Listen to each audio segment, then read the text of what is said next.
The gate buzzed at 2:11 in the morning.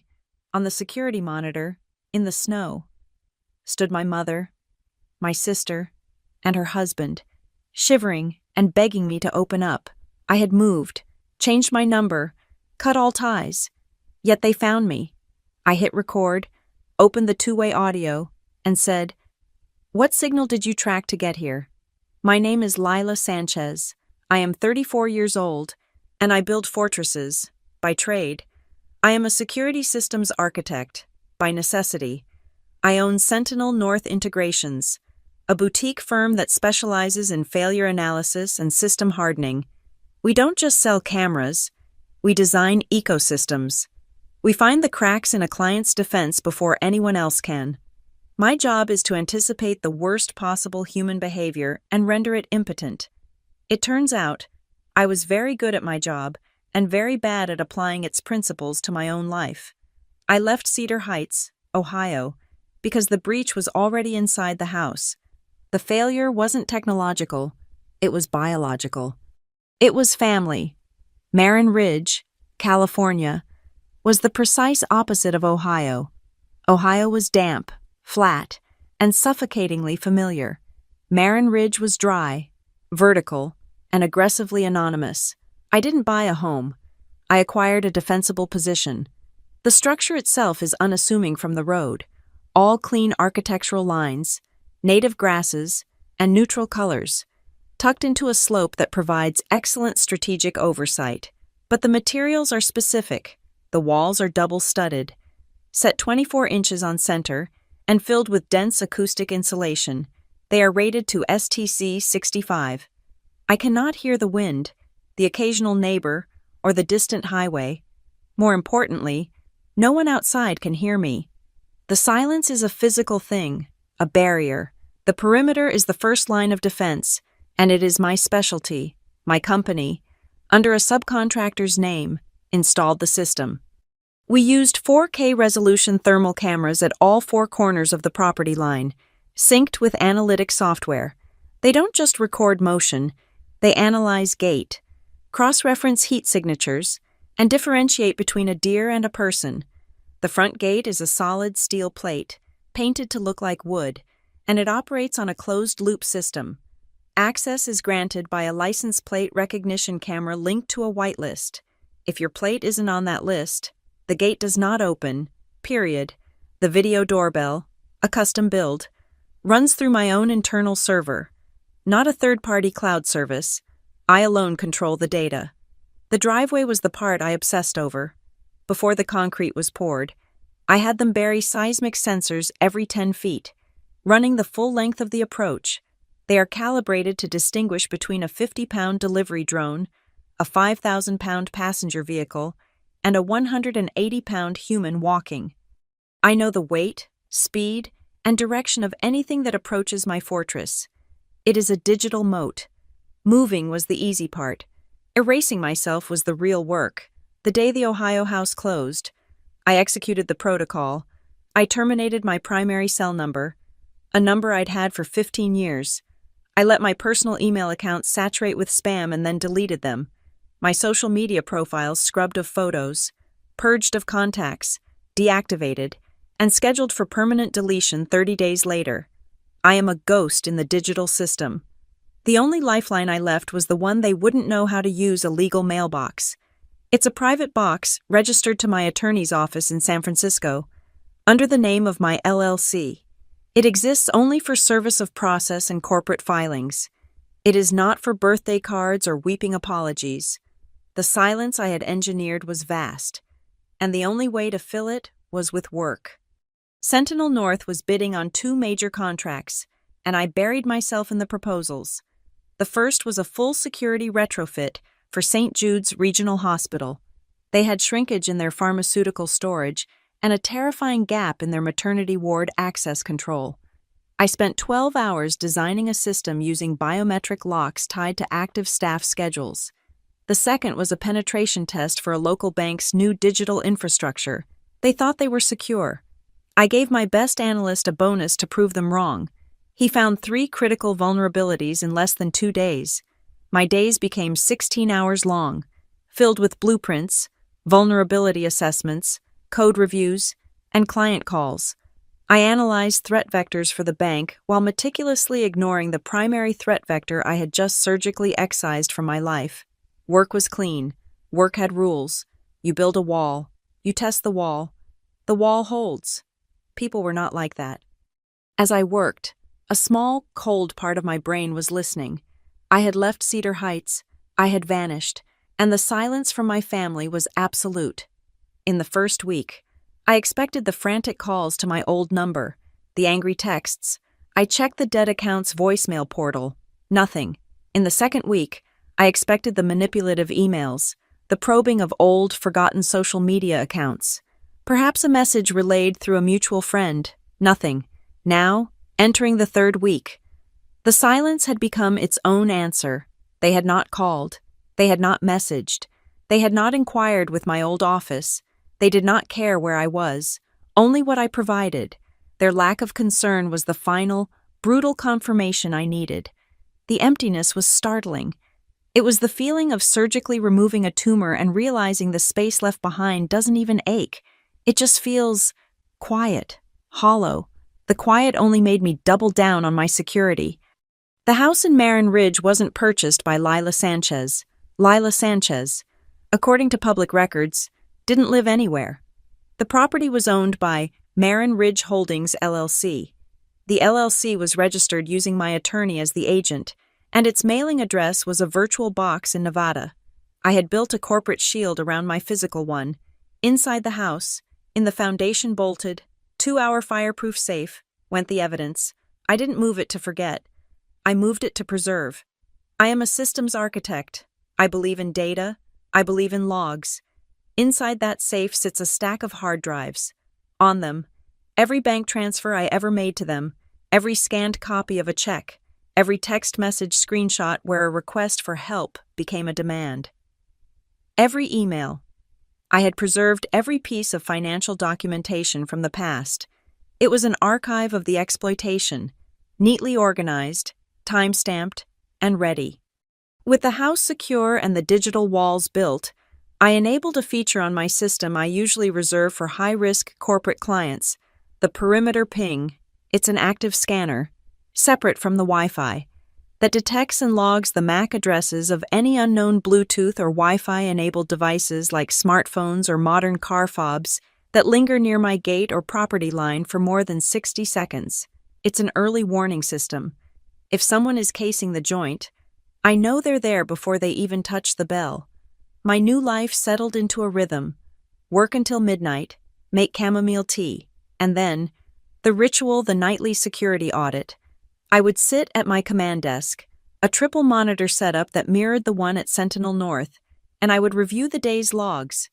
I checked the logs from the license plate recognition camera, just my own car, and the approved delivery services. I reviewed the thermal scans from the perimeter, just raccoons and the occasional coyote. I checked the perimeter ping log. It was always empty. The system was clean. The silence was intact. The fortress was holding. This was night 21 since the move. 3 weeks of absolute, uninterrupted peace. I sat down with my tea, my eyes heavy from reviewing the hospital blueprints. I pulled up the system dashboard, and my heart stopped. The perimeter ping log, usually a pristine, empty white box, was lit up with red alerts, not one, but three. 3 distinct, unknown device signatures, logged at 2:07 in the morning. They weren't just passing by. They were stationary. They were at the gate. My fatigue evaporated, replaced by a cold surge of adrenaline. My training took over. I bypassed the overview and patched directly into the primary gate camera. The 4K optic with the best low-light performance. The rain here wasn't like Ohio snow. It was a cold, driving, miserable downpour. The infrared filter clicked on, painting the world in stark shades of monochrome gray. And there they were, 3 figures, drenched, huddled together against the steel plate of my gate, seeking pathetic shelter from the wind.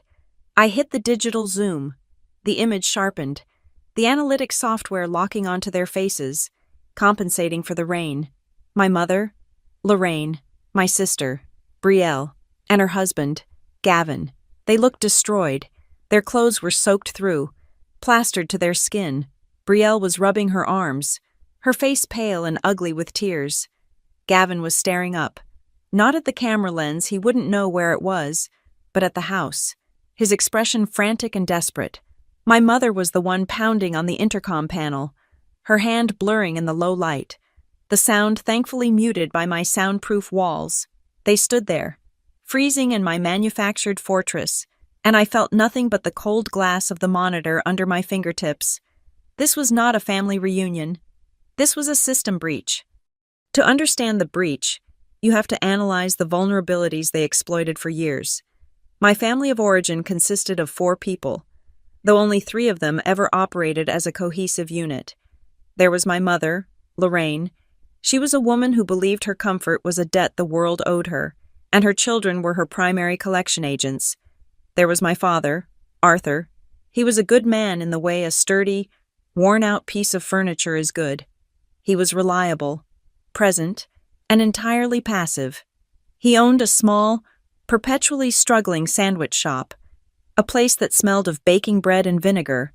He worked from 4 in the morning until 7 at night. His exhaustion was the wallpaper of my childhood, and it made him blind. He trusted Lorraine. He adored Brielle. He was proud of me, but in a distant way, like I was a complex equation he admired but never tried to solve. Then there was my sister, Brielle, 2 years younger. She had perfected the art of strategic incompetence. She was the creative one, the sensitive one, which, in our family's language, meant she was not expected to hold a job, manage a budget, or face a single consequence. And finally, there was Gavin Pierce, her husband. Gavin worked in corporate finance. He had the polished veneer of a mid-level executive and the ethics of a jackal. He didn't just marry Brielle, he acquired her, seeing her as an entry point into a family with a perceived asset. That asset was me. The pattern was established early. Lila's in tech. Lila's company is doing so well. Lila is rich. Lila can cover it. It started small. A phone bill here, a car repair there. But it escalated, as all unchecked system failures do. When I sold my first major security patent, the requests became assumptions. I have every transaction logged. In the last 24 months alone, the total bleed was $62,300. It was $9,000 for the new roof on their house, a house I did not live in. It was $6,400 for the central air conditioning unit because, as Lorraine said, the summers are getting just unbearable. It was $12,000 for the emergency dental surgery for Brielle, which turned out to be a full set of cosmetic veneers. It was a $5,000 loan to Gavin for a can't-miss investment opportunity, which I never saw again, and it was the all-inclusive Caribbean cruise for the 4 of them. A last real family vacation before your father's legs get bad. That was nearly $30,000. I paid. I paid because it was easier than the fight, the guilt, the accusations that I was forgetting where I came from. The irony was their complete disdain for the source of the money. My work, Sentinel North Integrations, was a hobby. "It's sweet you have your little camera company, honey," my mother would say at dinner, patting my hand. "But all that wire, it's not a real career, is it? Not like Gavin's?" Gavin, who at that very moment was probably calculating the interest on the money I'd just loaned him. The system didn't just fail, it was actively sabotaged. The first crack I saw, the one I should have acted on immediately, was on their back porch. It was a Sunday. I had come over to fix their router. My role as family tech support was non-negotiable. They thought I was inside, rebooting the modem. I was on the porch, checking the external wiring. I heard my mother and Brielle through the screen door.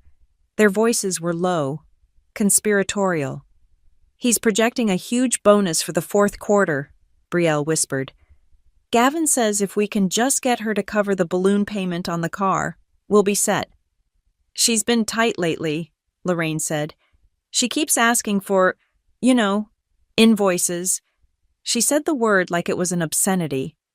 "Just tell her dad's stress is bad again," Brielle said, her voice bored. "That always works. We just need to get this one last payment, and then we're done. Gavin's plan handles the rest. Done with what I thought. Handles what rest I stayed quiet. I finished fixing the router and left. I didn't ask about the balloon payment. I just started watching. The second crack was Gavin. He had corners of the house, like spiders. He always cornered me when my father was at the shop and my mother was resting. "Lila," he said one afternoon, leaning against the kitchen counter, stirring a drink. "We need to talk about your mother's estate, as a family. Mom's fine, Gavin. It's not about her health, it's about efficiency, tax optimization." He smiled, that polished, empty finance smile. "Right now, you're listed in the will. It's problematic. From a tax perspective, you're in a high bracket. If, God forbid, something happens, your inheritance is going to get hit. Hard." "What are you suggesting?" "I've been advising Lorraine," he said, "that the smart play is to update the will, move the assets solely to Brielle. She's in a much lower bracket. It minimizes the tax burden for everyone. It just simplifies things. We can always make sure you're, taken care of informally. It's just cleaner on paper." He was advising my mother to disinherit me to save me money. He was promising to take care of me with my own inheritance. I looked at him, at this man who had never built a single thing in his life, and I just nodded. "I'll think about it. Gavin, thanks for the financial advice." The third crack, the one that split the foundation wide open, was the GoFundMe. A cousin I hadn't spoken to in years sent me the link, with a simple message: "This is awful. I'm so sorry. Praying for Lorraine." I clicked. The page was titled, "Lorraine's Brave Battle." It was organized by Brielle Pierce. The text was a masterpiece of emotional extortion. It spoke of my mother, Lorraine, battling a rare aggressive neurological disorder. It described her mounting medical bills, an inability to get the experimental treatment she desperately needs. It painted a picture of a family on the brink of ruin, fighting for their matriarch's life. It featured a photo of my mother from 5 years ago, looking pale after a bout of the flu, repurposed as evidence of her brave fight. The goal was $50,000. They had already raised $19,000. I checked my mother's health insurance portal. Her last visit was a routine checkup. She was, as they say, fit as a fiddle. It was a complete fabrication, a scam. Brielle was using a fake illness to solicit money from strangers, leveraging our family name. I saw donations from old high school friends, from neighbors, from members of their church. I didn't confront them. I documented. I saved a PDF of the entire campaign. I archived the donor list. I was no longer a daughter. I was an investigator. The final, catastrophic failure came from an old college friend, Sarah, who worked in risk management at a regional bank. She called me on my work line. Her voice hushed. "Lila, this is off the record. Completely."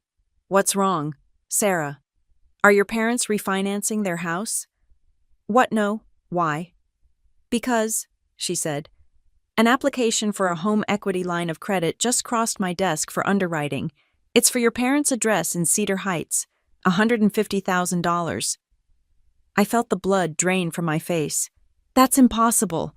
My dad's shop barely breaks even. They'd never qualify." "They wouldn't," Sarah agreed. "But the application has a co-signer with an 810 credit score, a high six-figure income, and a digital signature that matches her driver's license." "Who?" "You, Lila." I hung up the phone. I didn't yell. I didn't cry. I went to my fireproof safe, the old one, in Ohio, and pulled out the family file. I found the power of attorney document Lorraine had asked me to sign 3 years ago. "Just in case, honey, for medical decisions." I scanned it. Then I pulled the metadata. I cross-referenced the digital signature on the POA with the bank's file, which Sarah had discreetly mis-emailed to me. It was a perfect match. They had used the signature from the medical POA to forge a financial one, but I'm a systems architect. I don't just look at the signature, I look at the logs. I still had administrative access to their home network. I had set it up. After all, I pulled the router's access logs for the date the HELOC was filed. There was a specific login to the bank's portal, followed by a login to a secure email service, all originating from an IP address I didn't recognize. It took me 10 minutes to trace it. It wasn't their home network. It was the guest Wi-Fi at Gavin's corporate office downtown. I kept digging. I used my skills to access the shared drive they all used, the one I paid for. Tucked in a folder mislabeled Vacation Pics was a subfolder. Inside scans of my driver's license, my social security card, and a saved email thread between Brielle and Gavin. Brielle: "Are you sure this will work? What if she finds out?" Gavin: "It's digitally signed. It's ironclad. The bank just sees her income and her credit. They don't see her. We pull the equity, pay off our high-interest debt, and use the rest for the down payment on the new build. By the time she ever figures it out, the money will be long gone. She'll have to pay it or let her parents' house go into foreclosure. She won't let that happen." They were going to steal $150,000 using my credit and leverage my father's home as collateral, assuming I would be forced to clean up their mess. That was the moment I stopped being Lila Sanchez, the daughter. I became Lila Sanchez, the CEO of Sentinel North. I called my lawyer. I called my bank. I placed an immediate freeze on all 3 of my credit bureaus.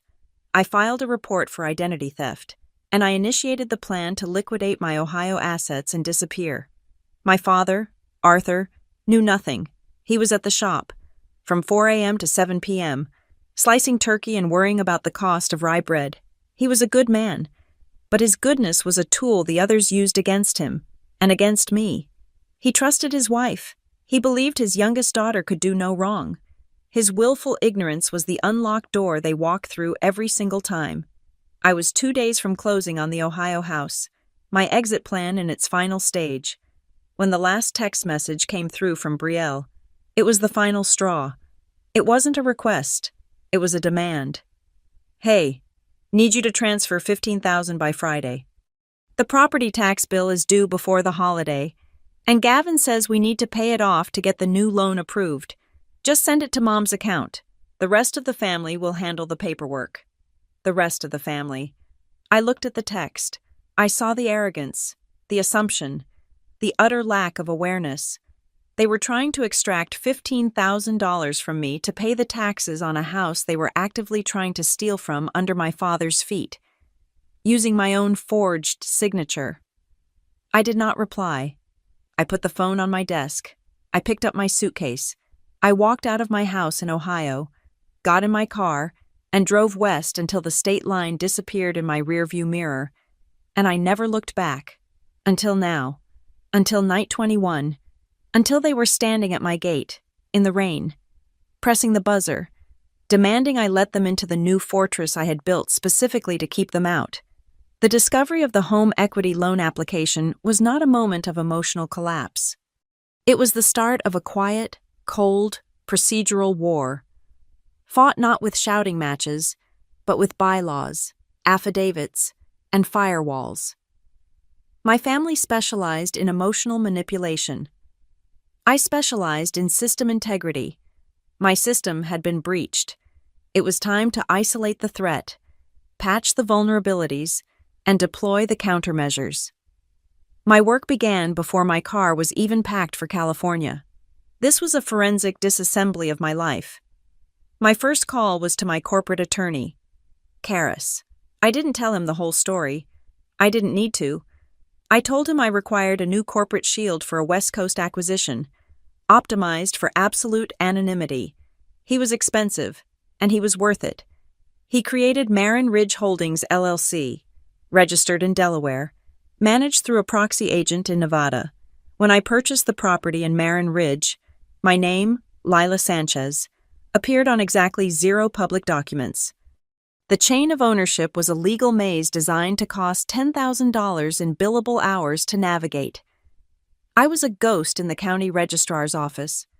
While the LLC was being formed, I secured my communication lines. I opened a private mailbox at a third-party facility, one that required biometric access. This, registered to the LLC, became my only physical address. I systematically filed do not solicit requests with the major data brokers. Gavin worked in finance. He knew how to use skip tracing services and background check databases. I was poisoning the well. If he searched for Lila Sanchez, California, he would find nothing but dead ends and error messages. Next, I needed unimpeachable proof of the forgery. I retained a court-certified forensic document examiner based in Texas. I sent him the original medical power of attorney they had tricked me into signing 3 years prior and the digital file of the bank application Sarah had sent me. His report came back 3 days later. It was clinical. It was beautiful. It confirmed the signature on the HELOC application was a transplanted digital image, not a live signature, lifted directly from the medical document.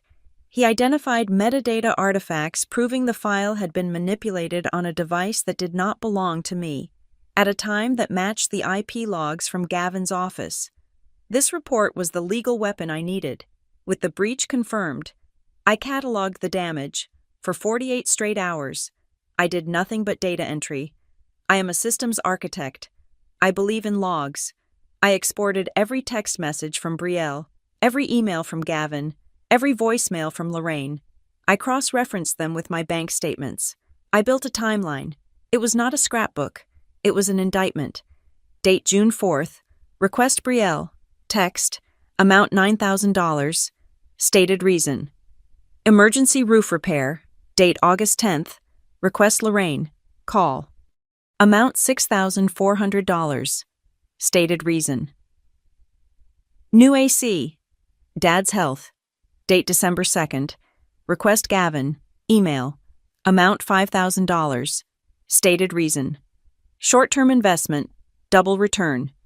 Date February 9th. Request Brielle. Call. Amount $12,000. Stated reason. Emergency dental surgery.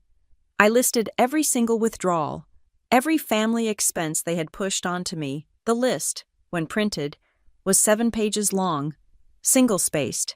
The total was $62,300, and at the bottom, I added the new entry, attempted theft $150,000, method forgery, identity theft. Before I even hired the analyst, I had locked my entire financial identity. I placed a permanent credit freeze with all 3 major bureaus: Experian, Equifax, and TransUnion. This meant no one, not Gavin, not Brielle, not even me, could open a new line of credit in my name without an elaborate multi-step PIN verification. The gates were frozen shut. The next step was the hardest. I took the analyst's report, the 7-page timeline, and the IP logs from Gavin's office, and I walked into the Cedar Heights Police Precinct. The desk sergeant looked bored. "What's the problem?" "Miss, I need to file a report for felony identity theft and attempted wire fraud." He sighed, his pen hovering over the form. "Is this a domestic dispute? Your husband?" "It's my family," I said, my voice flat. "And it's not a dispute. It's a crime." I didn't raise my voice. I didn't cry. I laid the documents on the counter: the bank application, the forensic report, the email thread between Brielle and Gavin discussing the fraud. I spoke to him like I would a client during a security audit. I showed him the breach, the method of entry, and the stolen data. His demeanor changed. This wasn't a hysterical woman. This was a file, neatly packaged. He called a detective. An hour later, I walked out with a case number. That number was a shield. It was the official record that I was the victim, not the perpetrator. Now I had to manage the other liabilities, the family members themselves. The GoFundMe was the most public threat. I didn't contact Brielle. That would be useless. I had Kara send a formal cease and desist letter directly to the platform's legal department. The letter cited the police report case number, attached the proof of Lorraine's actual medical status, a clean bill of health from her last physical, and referenced federal wire fraud statutes. GoFundMe didn't hesitate. They were protecting their own liability. Within 24 hours, the campaign was frozen, then removed for violating terms of service. Brielle's $19,000 slush fund and the donations they had already spent were now subject to clawback. This, of course, triggered Lorraine. She called my soon-to-be disconnected old number. I let it go to voicemail twice. The third time, I answered, and I hit record. Ohio is a one-party consent state. Lila. What did you do? Her voice was sharp, panicked. Brielle's fundraiser. It's gone. They're saying it's fraud. Hello, Mom. What fundraiser are you talking about? The one for my illness? The one to save my life? Mom, I said, my voice perfectly level. What illness? Please, tell me exactly what illness you are suffering from. There was a pause. My nerves, the doctors. What's the name of the diagnosis?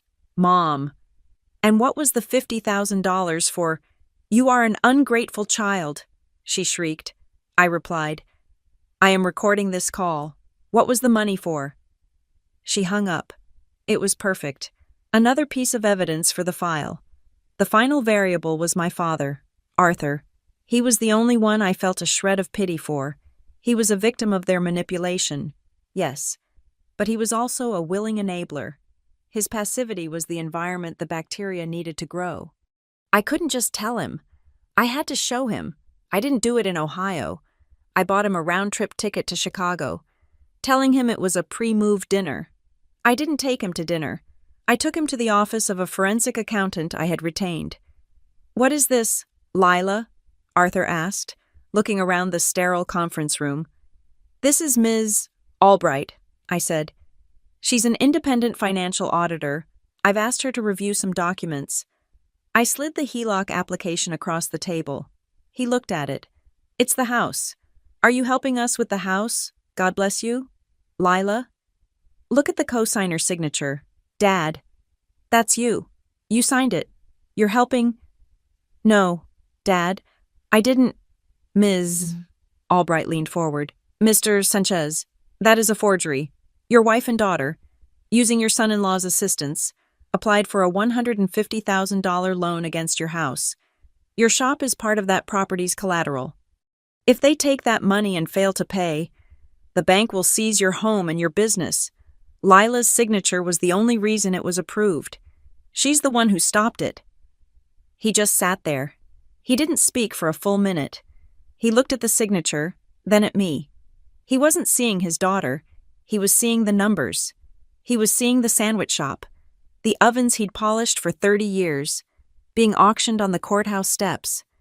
Lorraine, wouldn't, he whispered. Gavin did, I said. And Brielle and Mom helped. That broke him. That was the end of the passive, trusting Arthur. In 2 hours, we had a plan. The accountant helped me execute it. We established a new, private bank account in his name only. We began the process of legally separating his finances from Lorraine's. We moved the ownership of the sandwich shop, its assets, its name, its lease into a new protected trust that I funded. By the time he flew back to Ohio, Arthur Sanchez was financially insulated. He was a separate entity. My work in Ohio was done. I had patched the vulnerabilities. The credit freeze was the firewall. The police report was the alarm system. The GoFundMe shutdown was the counter-hack. And my father's finances were now air-gapped from the rest of the network. I finalized the sale of my own house and transferred the assets to Marin Ridge Holdings, LLC. Leaving the state wasn't just a retreat. It was a strategic repositioning. It was defense, putting distance and legal jurisdictions between us. But it was also a lure. I had shut down their money supply. I had cut off their access to my credit. I had exposed them. I knew they wouldn't just stop. They were desperate. I moved across the country, erased my tracks, and started a new clock. I was waiting to see how long it would take for them to follow the bait. I needed to know, once and for all, how far they would go. I was building a fortress, and I needed them to test the walls. The acquisition of the Marin Ridge property was not a move. It was an installation.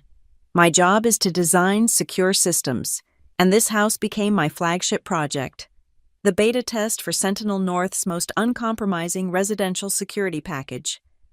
I am my own most demanding client. A fortress is useless if it is blind. I didn't just install cameras. I designed a comprehensive sensor grid. The perimeter is monitored by 8 fixed-lens, 4K thermal cameras. They are not simply passive recorders. They are tied directly into a local analytics server running a proprietary AI I developed. It doesn't just alert on motion, it analyzes posture, gait, and thermal signatures. It can differentiate, with 99% accuracy, between a deer, a delivery driver on a schedule, and an individual attempting to obscure their presence. The system's real analytic power is in its databases.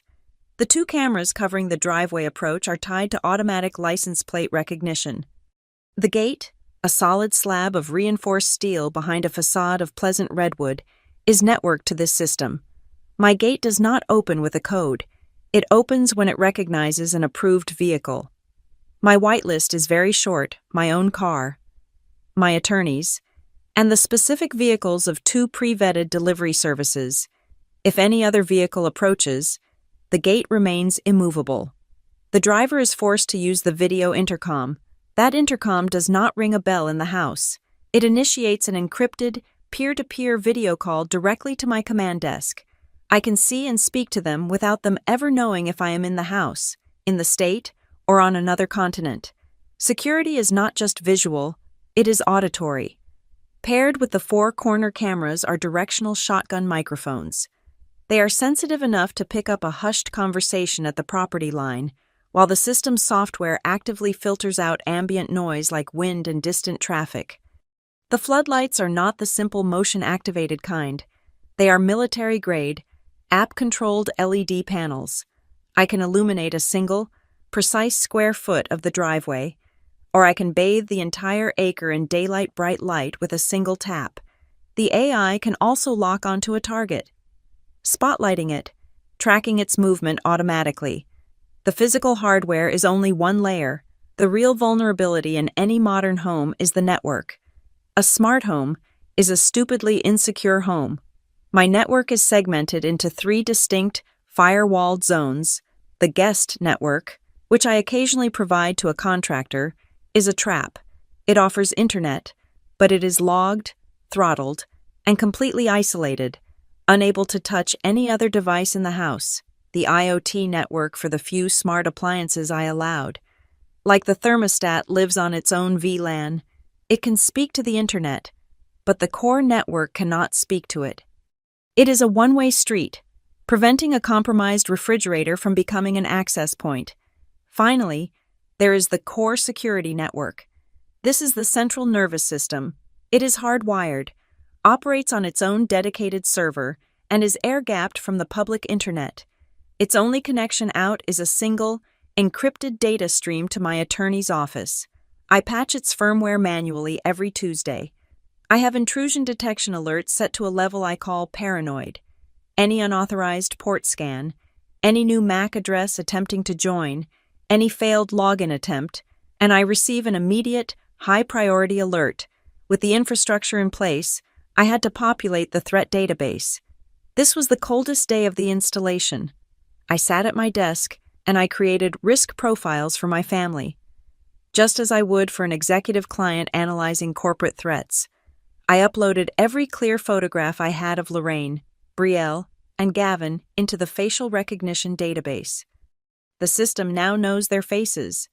I took the audio file from the last shrieking voicemail my mother left me and used it to create a voice print signature. The system now knows her voice. I input the license plate numbers for both of their vehicles. The system now knows their cars. They are not family to the AI. They are designated Threat Profile Alpha.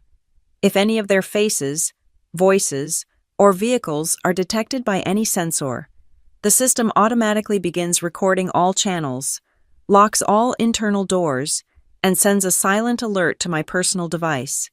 The technology was the how. The why was clarified by what I called the 30-day silence. I am a scientist. I needed a control for my experiment. I had vanished. I had left my old life, my old number, my old email. I set a private rule. If, within 30 days of my departure, I received a single, genuine, non-monetary inquiry, a message, relayed through my old attorney in Ohio, asking, "Lila, are you safe? We are worried about you. Then I would reevaluate the parameters of my defense. The 30 days came and went. The legal mailbox I'd established received only junk mail. My Ohio attorney never called. The silence was absolute.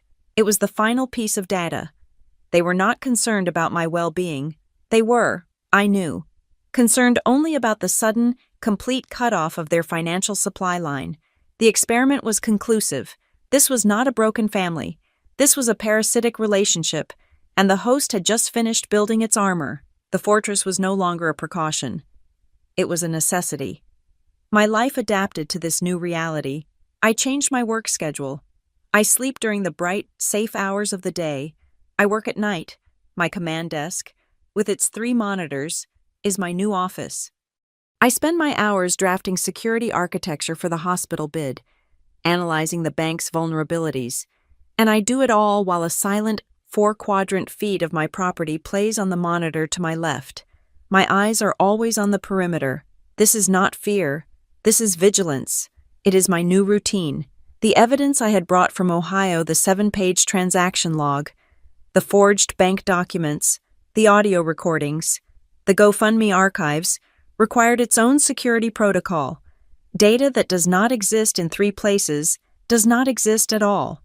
Backup 1 is a 10-terabyte network-attached storage drive, fully encrypted, sitting inside the 2-hour fireproof safe in my foundation. Backup 2 is a zero-knowledge, encrypted cloud service, registered to the LLC, and paid for anonymously. Backup 3 is a physical, encrypted external hard drive, which resides in a safe deposit box at a bank 3 towns over, a bank where I have no other accounts or relationships. If they ever tried to paint me as the unstable one, I had the time-stamped, immutable, and redundant data to prove my sanity and their criminality. A fortress cannot be a legal island. I posted the signs, small, discreet, but legally compliant, at the entrance to my property. Notice: this property is under continuous audio and video surveillance. Entry constitutes consent to be recorded. California is a 2-party consent state for audio recording. My signs, and the audible, "You are being recorded" announcement that plays when someone activates the intercom, constitute legal, implied consent. Every word they say at my gate is admissible. I made contact with my nearest neighbor, a retired aerospace engineer named Marcus. I did not tell him my story. I told him I was the owner of Sentinel North, and that my house was a testbed for new systems. I gave him the direct number to the private neighborhood security patrol we both fund. "If you see anything, call them first, then me," I said. "My system logs everything. I'm happy to provide footage to law enforcement if needed." He appreciated the professionalism. Finally, I automated the last layer of my defense. Taped to the wall by my front door are 3 laminated QR codes. The first, labeled legal, if scanned, initiates an immediate, secure conference call with my attorney's 24-hour emergency line. The second, law enforcement, provides the 911 dispatcher with the exact GPS coordinates, address, and gate access code. The third, security, dials the neighborhood patrol's direct line. I wrote one final script.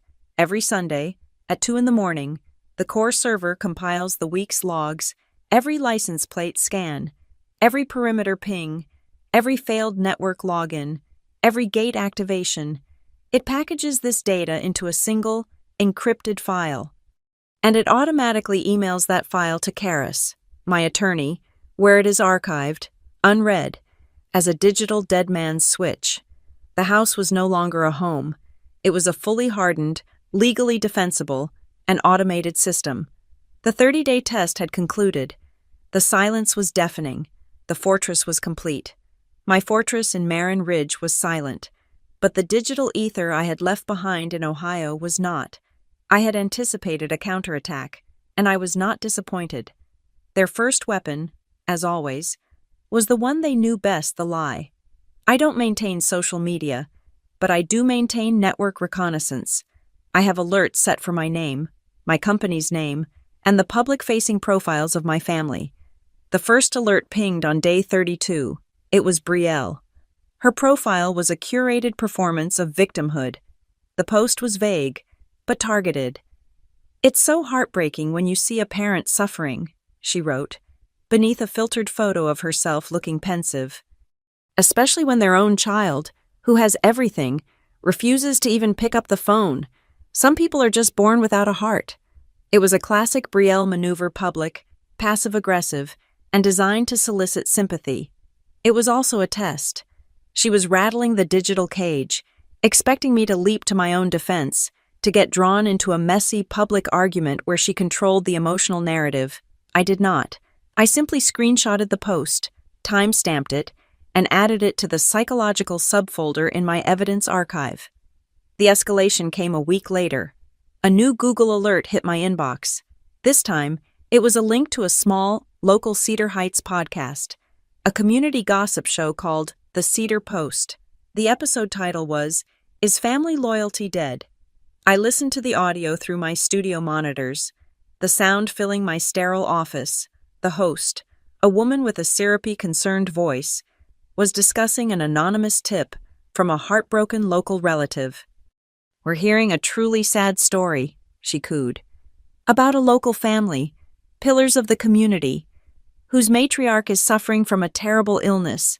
They've been abandoned by a daughter, a successful engineer, we're told, who apparently finds her new, fancy life more important than her own sick mother.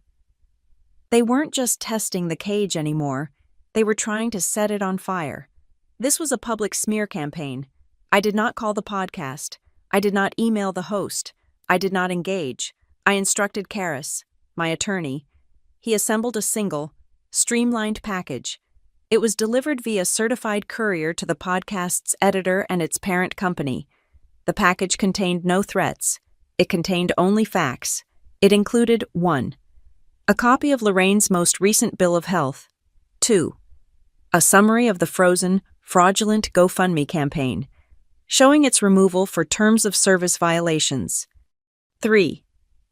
The 7-page timeline of my support, totaling $62,300. 4. A heavily redacted copy of the police report, citing felony identity theft, with Gavin's and Brielle's names blacked out, leaving only the case number. 5. A simple cover letter from Karis's firm, stating that I was the victim of a coordinated campaign of financial and emotional fraud, and that any further broadcast of false and defamatory statements would be met with immediate and significant legal action. The result was beautifully efficient. The podcast episode was pulled from all platforms within 6 hours, 24 hours later. The Cedar Post issued a formal on-air retraction and apology. They cited newly provided information and a misunderstanding of a complex family financial matter. They never mentioned my name or my family's again.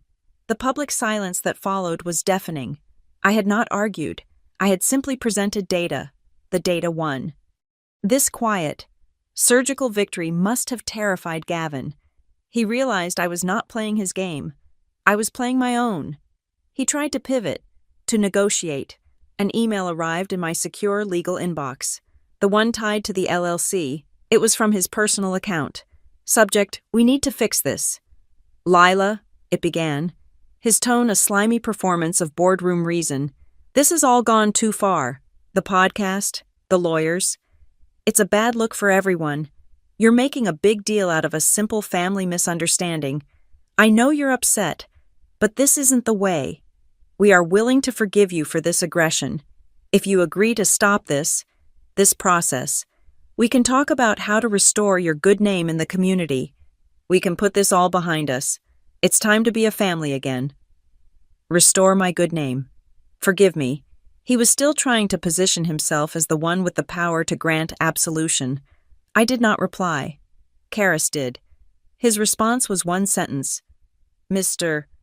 Pierce, my client directs your attention to Cedar Heights Police Department, case number 45889B, regarding the felony forgery of her signature on a $150,000 loan application. All further contact should be directed to this office." The line was drawn, not in sand, but in concrete and steel. The repercussions of these counter-moves began to echo back from Ohio. My mother, panicked by the failed smear campaign and the legal implications of Karis's letter, tried my old dead number. I watched the logs as her calls came in, one after another. 9 times in a single night. I let everyone go to the disconnected voicemail portal. I archived the audio files. They were frantic, weeping, accusing, and above all, terrified. They were not apologies. They were demands that I undo what they had done. Amidst this, a single, new text message appeared on the clean burner phone I had provided to my father. It was the only device whose number was known to just one person. "I believe you," the message said. "The things they are saying about the podcast, about the church, it's bad. I believe you. Stay safe." It was the first time in my adult life he had ever chosen a side. He had separated himself from the unit. He was no longer their shield. The consequences were no longer just social. They were systemic. My credit freeze and the associated fraud report had triggered an automatic flag. Gavin's firm, a wealth management company that prided itself on ethics and compliance, was notified by the credit bureau of an unauthorized, non-permissible pull on my file from one of their terminals. An internal investigation was launched. Karis received a letter from their compliance department, formally requesting a statement from me regarding the incident. Gavin was being investigated by his own employers. The financial cascade was immediate. With Gavin under investigation, his fourth quarter bonus, the one Brielle had been counting on, was frozen. Then canceled. This was the money they had planned to use for the balloon payment on their car. The money they had stolen from the GoFundMe was being clawed back by the platform, leaving their bank account overdrawn. The $150,000 HELOC they had forged my name to get was, of course, dead. Brielle's frantic, performative social media posts stopped. They were replaced by a new kind of silence, the silence of genuine panic. Lorraine faced her own audit. Her community, the church group she had cultivated for years, had seen the GoFundMe. They had seen it shut down for fraud. They had heard the retraction on the podcast. The narrative had flipped. The whispers were no longer about the ungrateful engineer daughter. The whispers were about Lorraine, the sick matriarch who wasn't sick. They were about Gavin, the finance guy who was in trouble at work. They were about Brielle, who had collected thousands for a lie. My silence, my refusal to engage in their drama, had become my strongest weapon. I hadn't needed to smear them. I just held up a mirror, and the community was finally seeing the truth. The pressure in Ohio was clearly building to an unsustainable level. I knew they were desperate. I knew they had lost their local battle. What I didn't know was how far they would go to find me. Until night 21, it was just before midnight, I was reviewing the hospital security blueprints and the perimeter ping on my left-hand monitor, which had been silent for 3 weeks, lit up, a vehicle, unlisted. It was moving slowly, too slowly, past the entrance to my driveway. It was not a delivery. It was not a neighbor. My hands moved over the console. I patched into the long-range ALPR camera, the one aimed down the road. The car was a dark-colored sedan. It passed my gate, slowed, and then pulled a U-turn 200 yards down, coming back for a second pass. The AI locked onto the license plate. It was an Ohio plate. The system ran the number against the Threat Profile Alpha database. A match. The plate was registered to a rental car, but the rental agreement was in Gavin's name. My blood did not run cold. My pulse did not quicken. My training simply took over. They were here. They had found the LLC's property. They were casing my fortress. I hit record on all external cameras. I tracked the vehicle as it completed its second pass and then drove away, disappearing down the hill. I knew they would be back. They had lost their money, their reputation, and their control. Desperate people do not follow rules. They follow patterns, and I knew their pattern was to escalate. My fortress was no longer a theoretical exercise. The perimeter had been breached. The threat was no longer digital. It was physical. And it was just outside the gate. The system I had built in Ohio was a complex, interlocking network of dependencies. It was fragile. It relied on a single, critical component to function me: my money, my credit, my silence, and my willingness to absorb the damage. When I removed that component, the system did not just fail, it entered a cascade failure. I watched it happen from 2,000 miles away. Not with emotion, but with the detached focus of an engineer watching a stress test. The first domino was the market, an external pressure they had never planned for. The Federal Reserve raised interest rates for Gavin and Brielle, who had financed their lifestyle on a series of adjustable-rate mortgages and balloon payments. This was an extinction-level event. Their primary mortgage reset, as Gavin had surely known it would. Their monthly payment did not just increase, it nearly doubled, a financial hypoxia that suddenly cut off their oxygen. The second domino was Gavin's career. The internal investigation I had triggered by reporting his unauthorized credit pull, the one he used to try and forge the loan, had put him on shaky ground. His compliance department was watching him. Desperate people make mistakes. Distracted by the collapsing GoFundMe and the rising mortgage, he made a fatal one. He misallocated a major trade, costing a client 6 figures. He wasn't just suspended, he was terminated. The firm, eager to rid itself of a compliance liability, fired him for cause. His corporate cards were revoked. His bonus, the one Brielle had been counting on for years, was vaporized. And just like that, the finance guy had no finances. The third domino was Lorraine. The GoFundMe campaign was not just shut down, it was investigated. The platform, facing its own legal exposure from Karis's letter, initiated a full clawback of the $19,000 they had raised. The donations they had already spent were now a debt. Her church community, the one she had used as her emotional hunting ground, was horrified. They didn't just question her, they excommunicated her.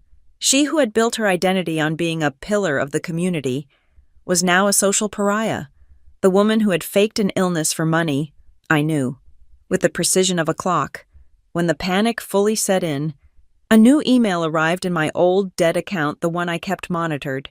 An insect trap for just this purpose. It was from Brielle. Subject, please. Lila, I know we had a disagreement, but this is real. The bank made a mistake on the mortgage. Gavin's firm is restructuring. We just need a temporary loan. $7,500, just to get us through the month. Please, Mom is crying every day. A disagreement. Restructuring. A mistake on the mortgage. The lies were reflexive. Pathetic. I did not reply. I archived the email. I dragged it into the financial evidence folder. The fourth domino was the house itself, with no income from Gavin, no slush fund from the GoFundMe, and a mortgage payment they couldn't possibly meet. The default was immediate. I didn't need to guess. I had an alert set on their property's public record file. The lis pendens was filed with the county. It was the first legal step in foreclosure. A few days later, the notice of default was physically tacked to their front door, a public announcement of their failure for the whole neighborhood to see. The fifth and final domino was the domestic implosion. Lorraine, with no money and no social standing, had nowhere to go. Her name was on the mortgage, too. She was as culpable and as homeless as they were. She was forced to move into Brielle and Gavin's guest room. My father, in our one weekly secure call on his burner phone, described the sound. "It's awful, Lila," he told me, his voice quiet. He was still living in the old house, but he could hear the screaming from next door. They don't stop. Lorraine and Brielle. They blame each other. They blame Gavin. Then they all start blaming you. "Are you safe, Dad?" I asked, the only question that mattered. "Yes, the shop. Lila, the shop is good." My countermove had worked. While their house fell into foreclosure, Arthur's sandwich shop, now legally protected in a trust managed by my accountant, was thriving. He had separated his finances completely from Lorraine, just as we had planned. He was secure. He was the control group. His stability was the starkest evidence of their toxicity. They were trapped. Their credit was shot. Their income was zero. Their reputation was destroyed. Gavin, in a final, pitiful move, sold his luxury sedan. I saw the listing online. It wasn't enough to cover even a single month of their new mortgage payment. They had only one move left. They had to find me. Brielle tried first, the analog way. I got a flurry of emails from old high school friends. "Hey, Lila, your sister called me. She sounds bad. She's desperately trying to find you. Do you have a new number?" I replied to each with a polite, firm message. "Thank you for the concern. I am safe. I am not in contact with my family for legal and safety reasons. Please do not share any information with them." The analog path was a dead end. They had hit the wall of my friend's loyalty. Then, Gavin tried the digital way. He was not a tech expert, but he was obsessive. My LLC, Marin Ridge Holdings, was a ghost. It was registered in Delaware, managed in Nevada. It was a legal fortress. He couldn't find my name. So he thought, how did she get there? The car, my electric car, the cross-country trip. He must have spent days, maybe weeks, sifting through data broker refuse, looking for any scrap of digital data I might have left behind. He was looking for a digital breadcrumb. He found one, a single, stupid mistake, months ago, while I was scouting properties. I had stopped at a coffee shop in downtown Marin Ridge. I had used their public Wi-Fi for 10 minutes. I hadn't even been in my own car. It was a rental, but I had logged in with my old, now dead personal email. It was a flimsy lead, a digital ghost, a single Wi-Fi check-in, in a single town. That was all they had. It was a fool's errand, a 1 in a million chance, but they were desperate, and they had nothing left to lose. They took the last of the cash from Gavin's car sale, rented the cheapest sedan they could find, and they started driving west. They drove for 2 days straight, fueled by rage and a single, desperate, flawed piece of data. They drove toward a town they had never seen, searching for a person who did not want to be found. They arrived in Marin Ridge sometime after midnight. In the middle of a cold, driving Pacific rainstorm, they had no address. They had no plan.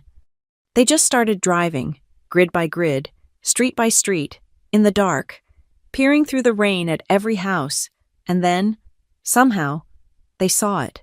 The new construction, the clean lines, the solid gate, the one house on the hill that looked like a fortress. They parked, they got out, their cheap rental cars' dome light flashing on and off. At 2:11 in the morning, they stood at my gate, shivering in the rain. I sat at my command desk, the 3 monitors painting my face in a cold blue light. On the main screen, the 3 of them huddled in the thermal gray downpour, pathetic and desperate. They were not family. They were a hostile element at my perimeter. My fingers moved across the control panel. I did not open the gate. I initiated a protocol. First, I activated the floodlights. I didn't just turn them on. I brought them up to 100% intensity. 2 panels, totaling 80,000 lumens, instantly vaporized the darkness. The driveway and the gate were blasted with sterile, artificial daylight. I saw them flinch, throwing their arms up to shield their eyes. They were rats in a spotlight. Second, I activated the external microphones and speakers. I did not open a simple 2-way call. I patched the audio feed from the directional shotgun mic directly into my recording server.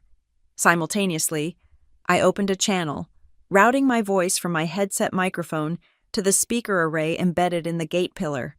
Third, I engaged all 4 cameras covering the front of the property, the high-resolution gate camera for facial detail, the 2 thermal cameras at the perimeter corners for body language, and the long-range ALPR camera, now repurposed to capture the entire scene, including their rental car parked haphazardly on the shoulder.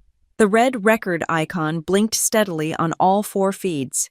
They were disoriented by the light. Lorraine stumbled back. Gavin shielded his eyes, trying to find the source. My voice cut through the sound of the rain, amplified, clear, and disembodied. It did not sound like their daughter. It sounded like the house itself. "This is a private, secured property.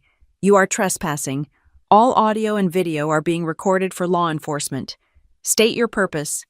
Lorraine flinched. recognizing the voice but not the tone. She rushed forward, putting her face close to the intercom panel, as if that would make this personal. "Lila, honey, it's us. Please, open the gate. We're freezing." "I see you," I said. My voice was calm, utterly flat. "My question was not who you are, it was what your purpose is." "Purpose!" Brielle shrieked, her voice cracking with hysteria and cold. "What kind of question is that? We're your family. We're dying out here." "You are not dying," I stated. "You are wet. You traveled 2,000 miles. You did not do so without a purpose. You are here for money. Let's start with that." "No," Lorraine cried, her hand on the gate. "No, honey, we just want to talk. We just want to see you. We've been so worried." "Worried," I repeated. The word was an empty shell. "You were so worried you organized a public smear campaign on a podcast. You were so worried you faked a neurological disease for a GoFundMe campaign. You were so worried you forged my signature on a bank loan." A dead silence from the gate. Even the rain seemed to quiet down. They stared at the speaker, stunned. "Let's try this again," I said, my voice as cold as the steel gate between us. "I want the truth. Use your real names. Speak clearly for the recording. Who signed my name? Lila Sanchez. To the $150,000 home equity loan application." Gavin, who had been silent, stepped forward. He tried to muster his corporate finance voice. "Lila, this is not the time or the place. We are cold. We are tired. Let us in, and we can discuss this like rational adults." "No," I said. "This is the perfect time. And this is the only place. You are on my property. You will answer the question. Who signed my name?" "It was a misunderstanding," Brielle yelled, lunging toward the intercom. Gavin was trying to help. "We were trying to protect the assets for everyone. You wouldn't understand the finances." "I understand the finances perfectly." "Brielle," I said, "I understand that you, Lorraine, and Gavin conspired to commit felony identity theft. I have the police report. Case number 45889B, Cedar Heights Police Department. I have the IP logs from Gavin's terminal at his office, dated at 2:34 p.m. on October 9th. I have the forensic analysis of the transplanted digital signature. I understand everything." Gavin looked like he had been shot. He visibly recoiled. He knew, in that instant, that this was not an argument. It was a prosecution. Lorraine collapsed into sobs, the performative, racking sobs that had always been her ultimate weapon. "Lila, please. Look at us. You can't leave your mother out here to get sick. Just let us in. Just for one night, I'm begging you. As your mother." "You are trespassing on private property," I said, my voice unwavering. "Under California Penal Code 602, I am legally ordering you to vacate the premises. If you refuse, I will have you removed." "You would call the police on your own mother," she screamed, her mask of sorrow slipping into pure rage. "I have already filed a police report against my own family," I replied. "A report for felony fraud. Trespassing is a minor addition." I let the silence hang again, letting the weight of their situation crush them. The 80,000 lumen floodlights baked them in exposure. The rain plastered their hair to their skulls. They had no cards left to play. I offered them one. "This conversation is over," I said. "However, I am giving you one, and only one, opportunity. This entire event is being logged. Every word, every image. If you want me to even consider opening this gate, you will confess, clearly, one by one. You will state your name, and you will state exactly what you did. No excuses, no justifications, the truth, or I'm making the call to the neighborhood security patrol right now." They looked at each other. They were trapped. Gavin, the finance guy, was clearly calculating the legal ramifications of confessing versus being arrested for trespassing while under investigation for fraud. He was the first to crack. His voice was no longer the smooth corporate negotiator. It was a reedy, pathetic whisper. "My name is Gavin Pierce." He was looking at the ground. unable to face the camera lens. I accessed the file, the power of attorney. I used it to secure the loan. You forged my name, I corrected him, my voice sharp. Yes, he whispered. But it was for the family. We were under pressure. Irrelevant. I cut him off. Next, Brielle. Brielle was shaking, but with rage, not cold. My name is Brielle Pierce. Fine. I set up the GoFundMe. Is that what you want to hear? I set it up. Mom was stressed. She was sick. We needed help. You abandoned us. You faked a neurological disorder, I stated. You used a photograph from 5 years ago to solicit $19,000 under false pretenses. Say it. I embellished, she screamed. I used an old photo. We needed the money. You had so much. Lila, you always had so much. And you, I said, my voice softening just a fraction. The spotlight now on the last figure. Lorraine. My mother was silent. She stared at the speaker, her face a mask of disbelief. She had heard her son-in-law and her daughter confess to felonies, and still, she believed her role as mother would grant her amnesty. Lorraine, speak. She was silent for a long time. The only sound was the rain and Brielle's gasping sobs. Finally, she spoke, her voice thick. I need you. It was the ultimate distilled truth of our entire relationship. It wasn't, I love you. It wasn't, I'm sorry. It was, I need you. I let her words hang in the air. Let the microphone capture them. Let the server log them. Then, I delivered my final judgment.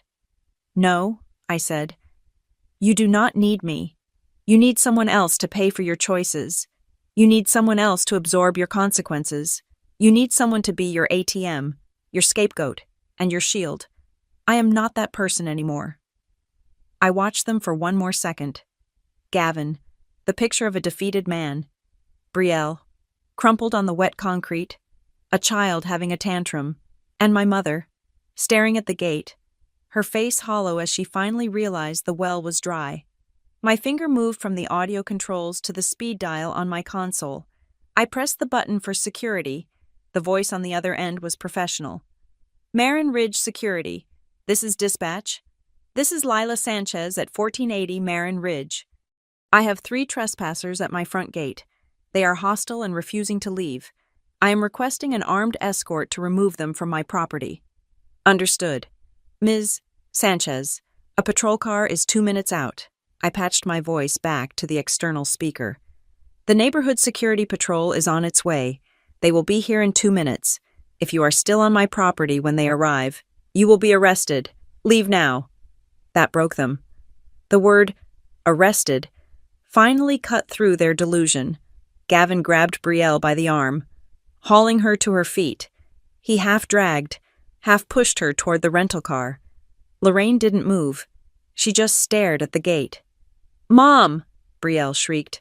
Mom, come on! Gavin ran back, grabbed Lorraine's arm, and pulled her. Lorraine, move. She's not bluffing.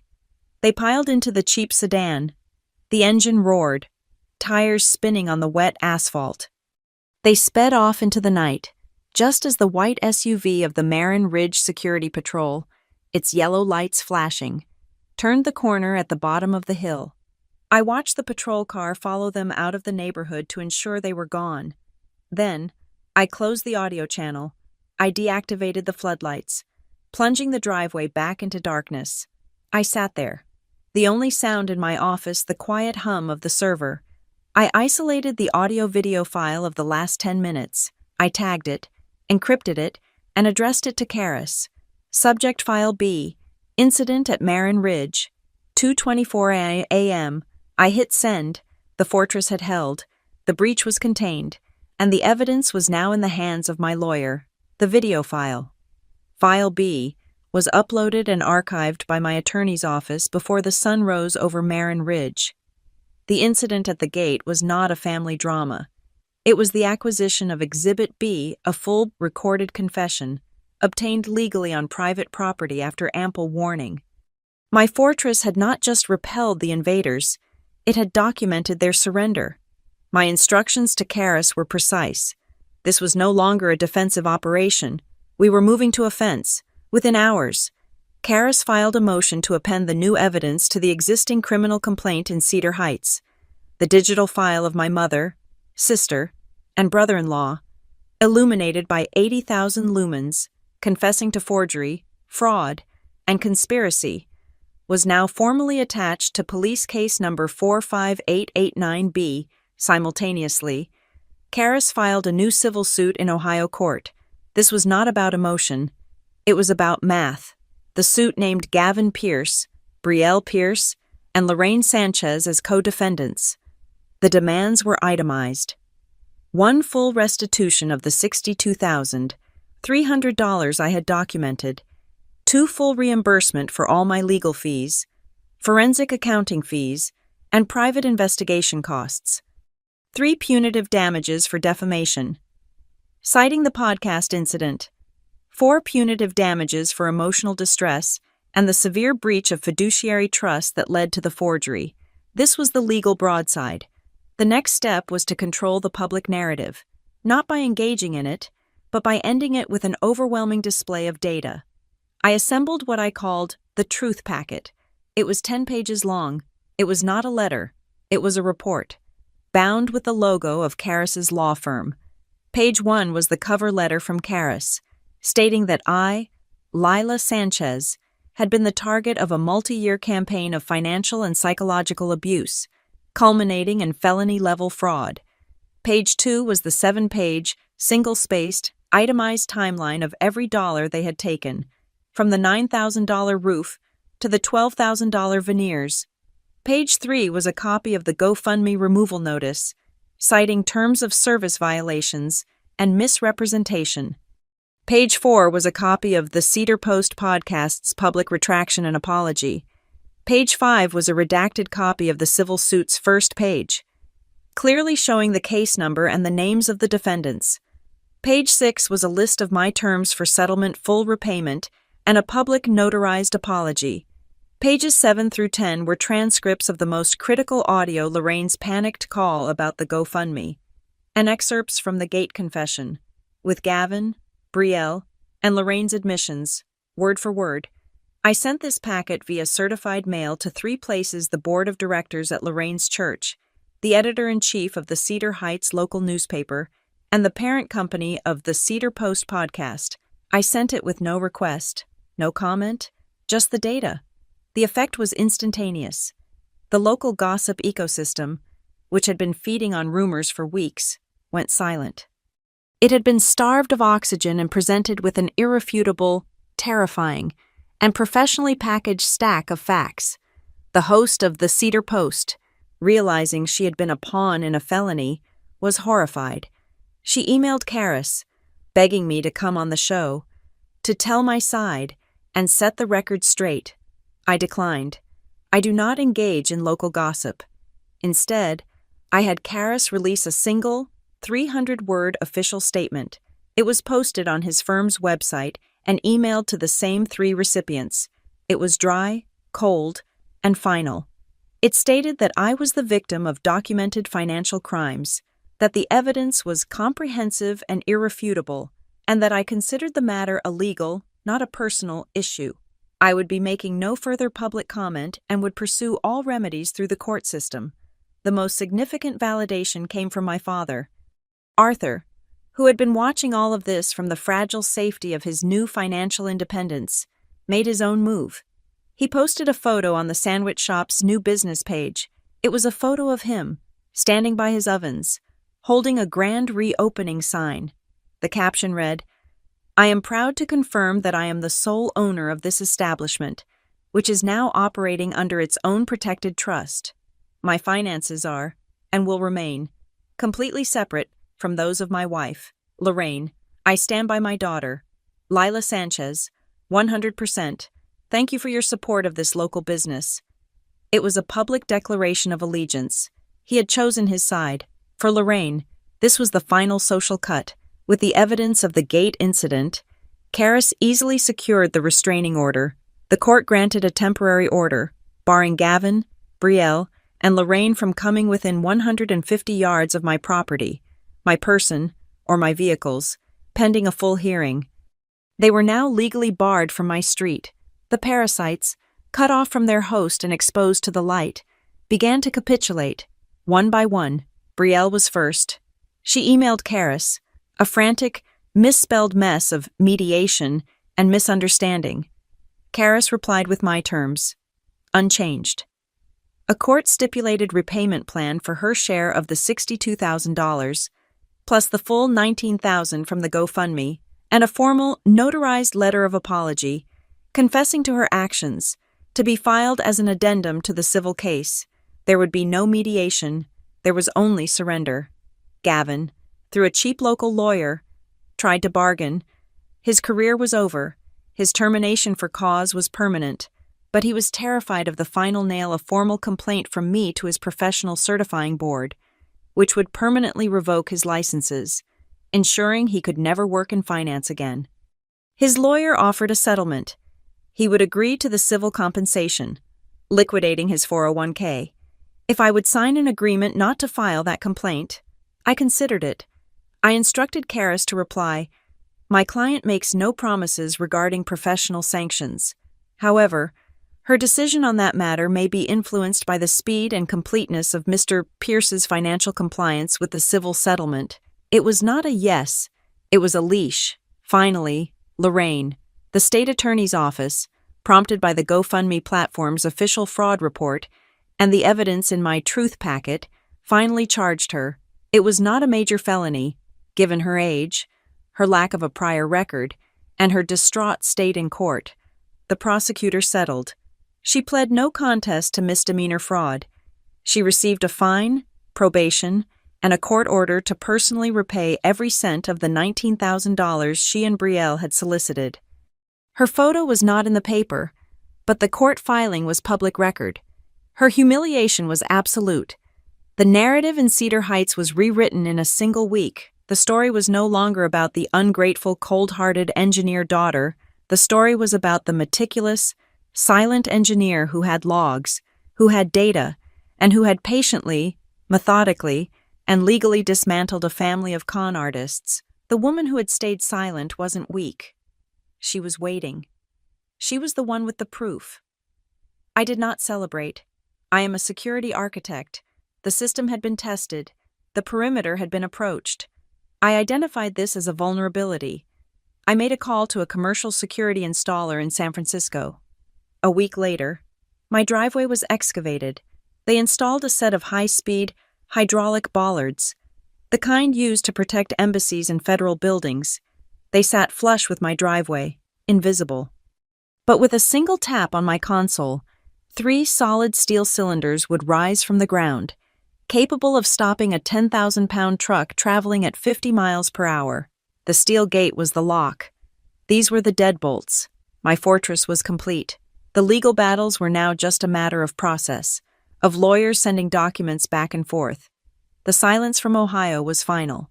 Then, 2 days after the bollards were installed, a new email appeared in my legal inbox, the one for Marin Ridge Holdings, LLC. It was from a sender I did not recognize, a corporate domain for a large-scale property investment group. The subject line was only 5 words: offer to acquire asset. The email was unexpected. Offer to acquire asset. It was from a senior partner at a commercial real estate fund I had never heard of, Cedar Redevelopment Associates. My legal inbox was for service of process and corporate filings, not unsolicited offers. I forwarded it to Karis with a single word, analyze. He replied within an hour. They're real. Lila. This is a major fund. They've been buying up half of downtown Cedar Heights for a mixed-use development project. They're in their final acquisition phase. What asset? I wrote back. They don't specify. I checked the county records, he replied. They've acquired every parcel on the block of your father's old neighborhood, except one. And then I smiled. A cold, thin, real smile. The house, my parents' house, the asset. When Gavin and Brielle had forged my name to that $150,000 home equity loan, they had made a fatal error. They assumed they were the only ones watching the property. But I am a systems architect. I had monitors on everything. The instant their fraudulent application hit the bank's system, it triggered a risk alert, which my contact at the bank, Sarah, had quietly forwarded to me. While they were planning their theft, I was engineering a rescue. After the meeting in Chicago, my father, Arthur, finally understood. He was terrified. But for the first time, he was angry.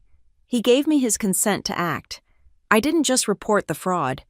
I neutralized the asset. Using the Arthur's Sandwiches Trust, the legal entity I had established to protect his shop, I made a move. I routed my own capital into the trust, and I had my legal team approach the original bank that held my parents' mortgage. It was a simple, brutal calculation.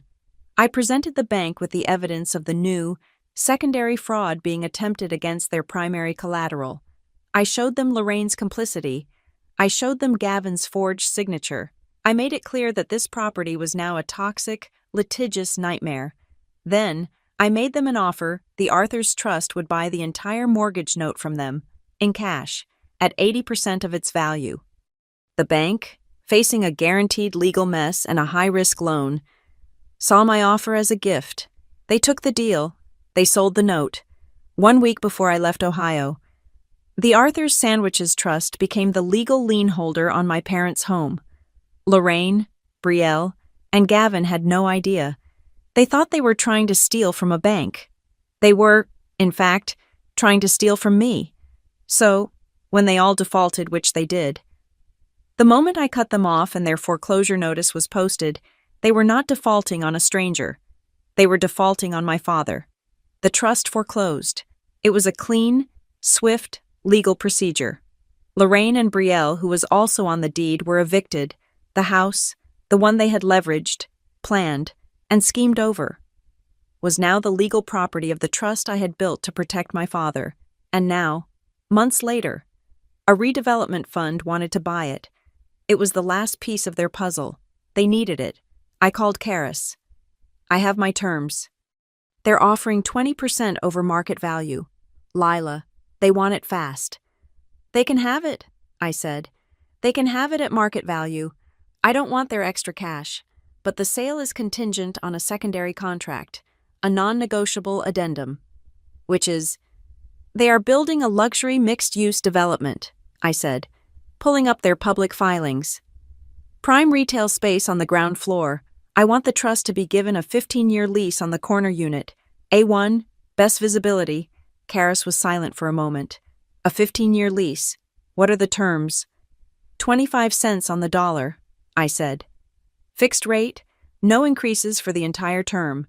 They can amortize the loss against the goodwill. A local legacy business like Arthur's Sandwiches is the best public relations they could ask for. They get their block, and my father gets his future. That is the only deal. The fund agreed in less than a day.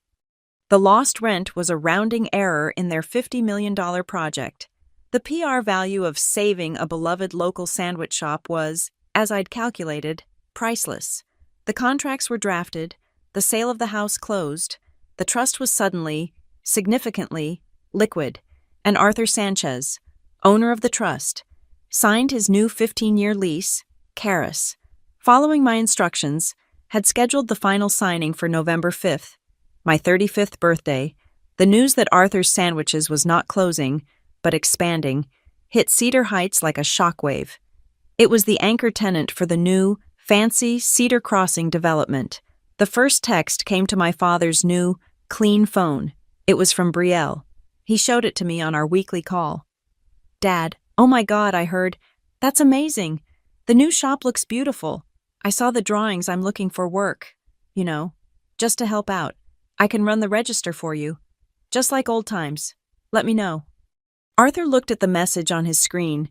Then he looked at me, over the video call. He didn't sigh. He didn't look sad. He just pressed delete. He did not reply. The next was an email to the shop's new official info account. It was from Gavin. Mr. Sanchez, congratulations on this impressive expansion. Moving from a single proprietor shop to a high-volume anchor tenancy is a complex logistical and financial challenge. My expertise in growth strategy and enterprise finance could be invaluable in maximizing your profits. I would be happy to offer my consulting services for a modest fee. My father had his new assistant, a very efficient woman named Maria, send back a polite, one-sentence form letter. Thank you for your inquiry, but we are not in need of outside consultation at this time. The final attempt was Lorraine. She didn't text or email. She showed up. It was the last day at the old shop. My father was selling off the last of the old equipment. Lorraine walked in, looking thin and gray. "Arthur," she said, her voice trying to find its old authority. "We need to talk about this, about us." My father didn't look up from the cash box he was counting. He finished his stack of ones, wrapped them, and then placed a small, stiff business card on the counter in front of her. "No, Lorraine, we don't," he said. His voice was not angry. It was just empty. "This is my lawyer. His name is Mr. Karras. His number is on the card. If you have anything to say, you can say it to him. Please leave. I'm closing." She looked at the card, then at his face. She saw nothing for her there. No anger, no love, no pity, nothing. She turned and walked out of the shop she had been in 1,000 times, and she never came back. I flew to Ohio for the grand opening. I wore no makeup. I wore a baseball cap from a college I didn't attend. I parked 3 blocks away and stood in the back of the crowd, behind the local news camera and the town mayor. The new shop was beautiful, all clean steel, warm wood, and bright lighting. A line stretched down the block. I watched my father cut a red ribbon. He wasn't the tired, stooped man who smelled of vinegar and onions. He was wearing a new chef's coat. He looked solid. He was smiling. He was laughing as the mayor shook his hand.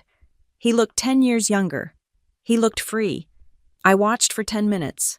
I saw him safe. I saw him secure. I saw him protected by a fortress of contracts and LLCs that I had built for him. I did not go in. I did not say hello. I turned around, got in my rental car, drove to the airport, and flew home. I landed at San Francisco International, got in my car, and began the drive north to Marin Ridge. The sun was setting. The civil suit was settled. The criminal charges were filed. My father was safe. It was over. My secure phone, the one synced to my house, buzzed on the passenger seat. It was not a text. It was not a call. It was a push notification from the Sentinel North server at my house. Perimeter, ping unknown device. I frowned. That was impossible. The restraining order was permanent. They wouldn't be that stupid. I pulled over to a scenic overlook. The Pacific Ocean churning below. I opened the security app.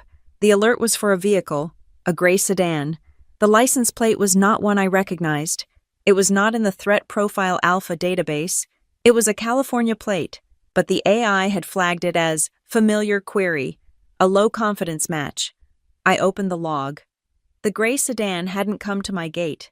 It had stopped at a house 3 doors down, idling for 60 seconds, just long enough to trigger a ping. Then it had driven on. I ran a deep cross-reference. Why is it familiar? The server dug. It pulled the archived logs from night 21, the night at the gate, 2:11 in the morning. My blood went cold. On that night, my system had logged 3 unknown device pings. But my eyes, and my anger, had been focused on the 2 cars I recognized, the rental sedan holding my family, and the security patrol SUV that came to chase them off. I had missed the 3rd car. The logs from that night showed another vehicle, parked 300 yards down the road, in the dark. It had been sitting there, watching.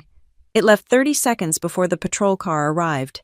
Its plate had been partially obscured by fog, but the AI had logged what it could. A partial read, a gray sedan, this new ping, this new gray sedan. It was not the same car. It was a similar car, a fleet vehicle, and it hadn't stopped at my house. It had stopped at my neighbor's, and 5 minutes before that, at his neighbor's. This wasn't Gavin. This wasn't Brielle. This was systematic. This was professional. Someone was pinging the neighborhood. Someone was probing. Not with emotion, but with technology. They were running a test. They knew there was a fortress on this hill. They were just trying to figure out which house it was. Someone was still hunting me. I sat in my car on that scenic overlook, the Pacific churning below, and stared at the log file, a gray sedan, California plates, probing the neighborhood, street by street, house by house.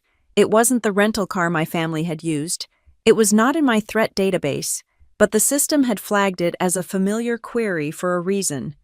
It was the same query as the third car, the one I had ignored on that night, the one that had sat parked in the shadows 300 yards down the road, watching, the professional.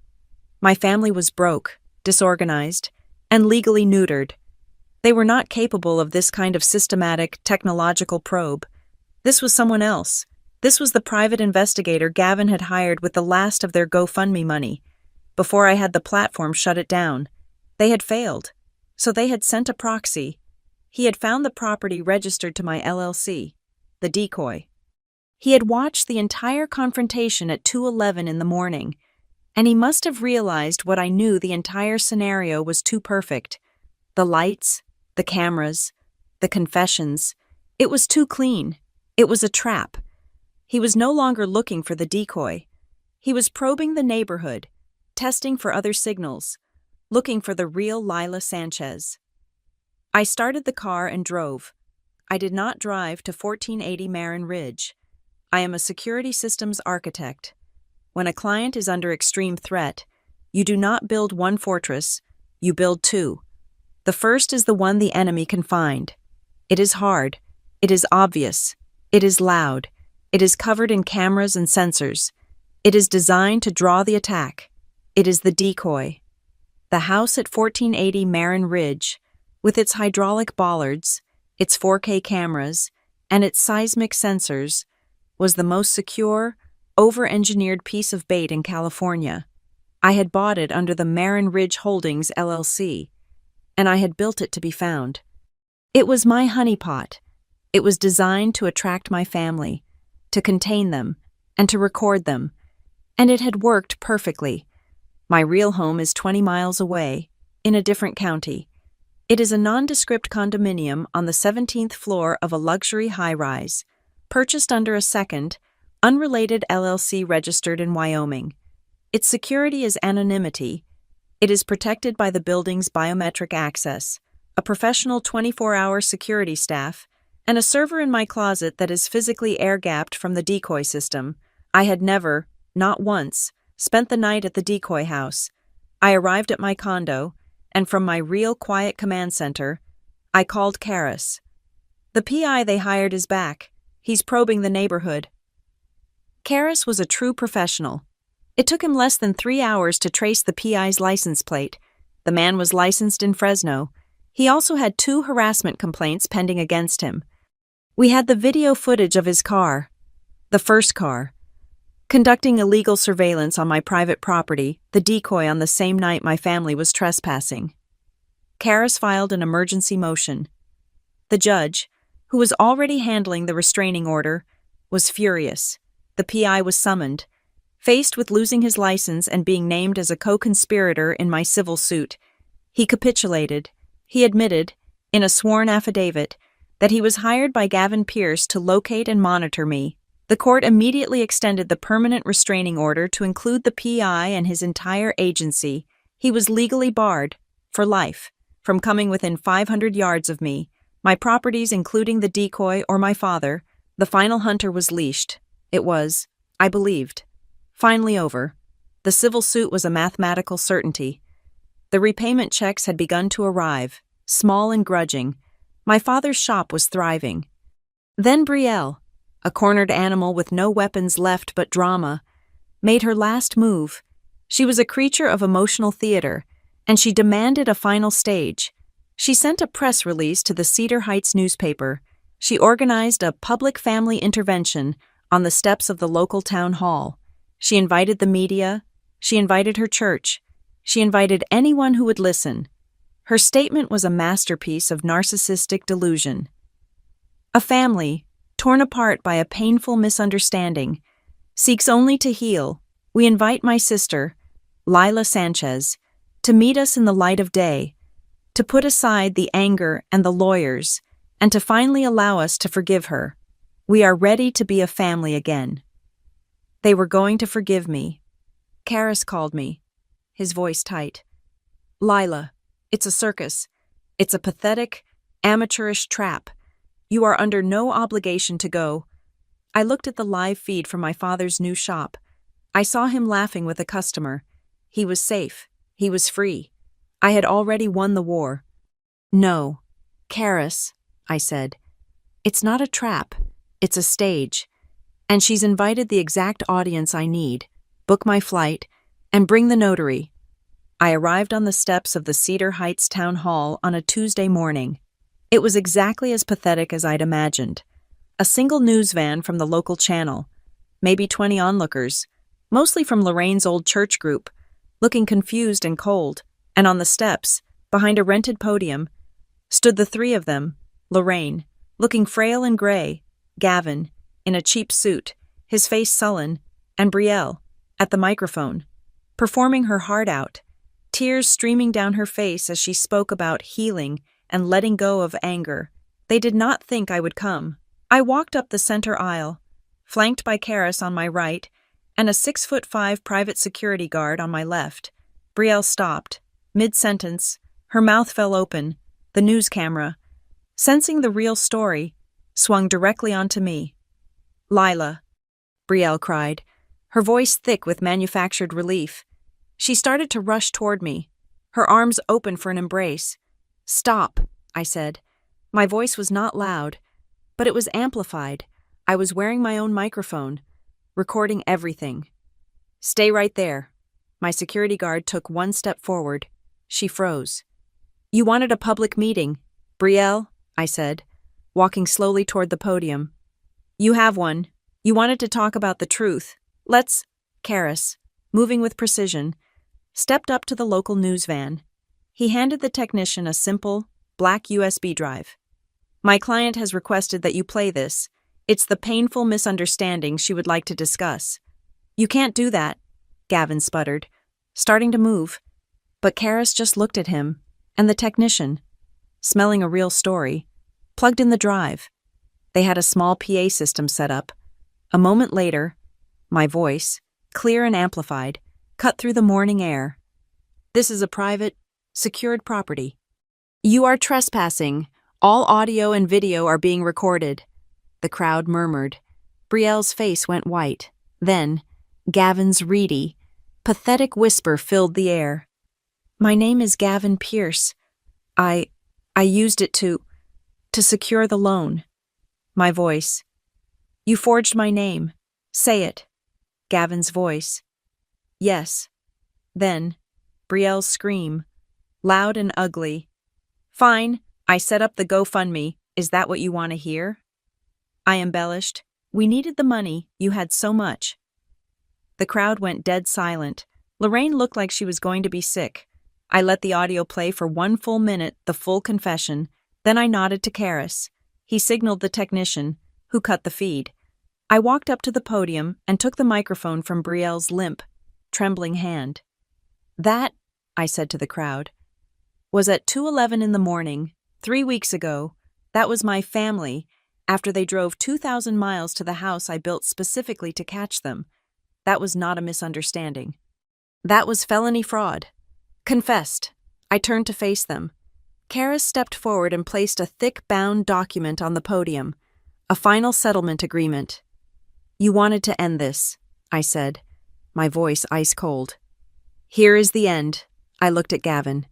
The civil suit is proceeding, but I have not yet filed my formal complaint with the Financial Industry Regulatory Authority, the one that will permanently revoke your licenses and ensure you can never work in finance, in any state, for the rest of your life. I looked at them all. This is a full, notarized confession. This is a binding repayment schedule for every cent you stole, including the $62,000 and the $19,000 from the GoFundMe. You will sign it, right here, right now, in front of this camera and this notary. Karis gestured to a woman in the front row, who stepped forward and set her official notary stamp on the podium. You sign this, I commanded. You adhere to every single payment, and you never speak my name in public again. You do that, and the FINRA complaint might stay on my lawyer's desk. You hesitate, and I file it this afternoon. Lorraine burst into a real, racking sob. Lila, no, please, we're your family. You can't. She reached for me, her hands grasping, trying to pull me into a hug. I took a sharp, physical step back, away from her touch. Do not, I ordered. Touch me. My security guard put a hand on her shoulder, gently but firmly pressing her back. Brielle, shaking so hard she could barely see, grabbed the pen. She just wanted it to be over. She scribbled her name. Gavin just stood there, paralyzed. He looked at the camera. He looked at the crowd.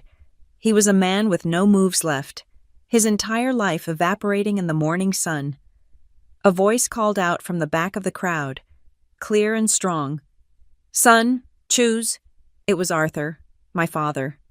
He was standing by the news van, his arms crossed, wearing his white sandwich shop coat. Gavin stared at him. He looked at the pen. He looked at his future. He grabbed the pen, his hand shaking, and he signed. Karis took the document. He handed it to the notary, who stamped each page with a heavy, final thud. Karis took the notarized copy, put it in his briefcase, and nodded to a court clerk he had arranged to be present. The clerk took the document and walked it across the street and into the courthouse to be filed. It was done.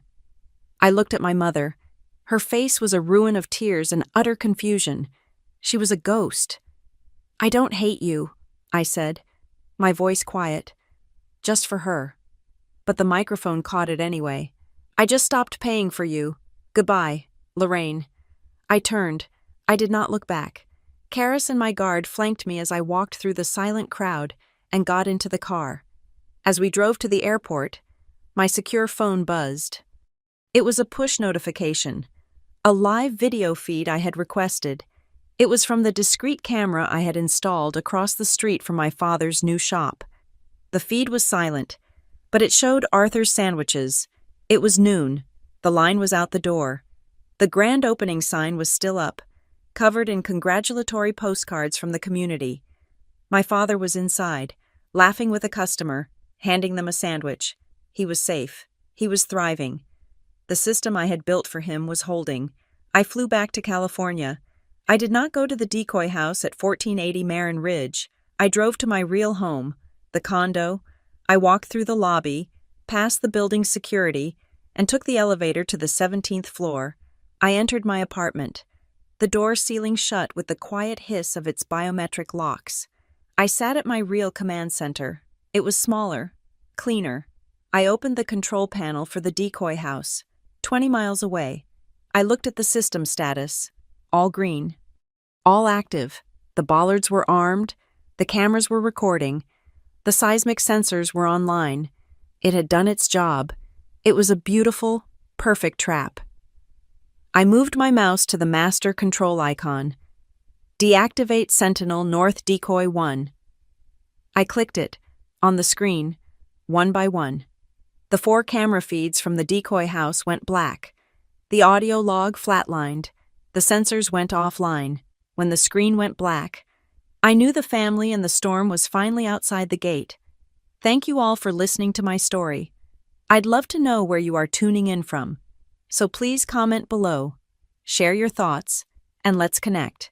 Make sure you subscribe to Maya Revenge Stories, like this video, and give it an extra boost by hitting the hype button so more people can hear this journey.